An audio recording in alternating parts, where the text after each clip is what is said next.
cause. And a great cause. A cause that we share as Armenians, in solidarity with those who were struck down a century ago.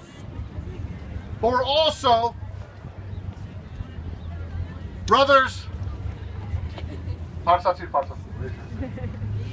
We're also brothers and sisters in an American cause, which is to lift this nation's response to genocide from a political calculation, right? From something to be bartered away, from something to be traded away, as it was in this building this past week. No!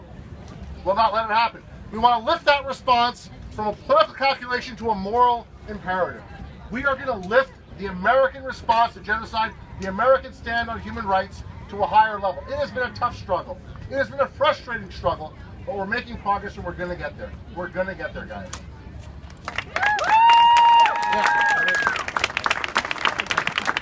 So, let me tell you exactly what I told the President's Chief of Staff this past Tuesday. We were invited to the White House to learn the President's decision. Obviously, it wasn't good enough that the President had decided as a candidate that he would, as President, recognize the Armenian genocide.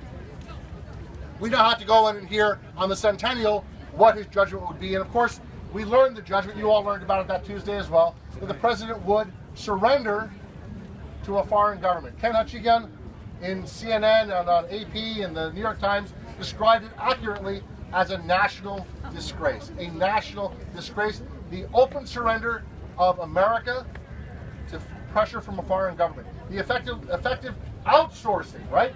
The what should be American, right? Which is our moral voice, our stand on human rights, our defense of our integrity as a nation.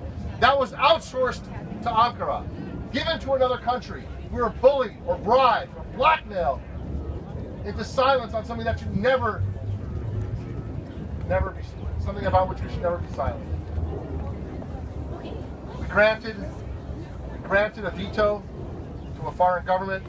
We allowed Ankara's gag rule to be tightened around the American people.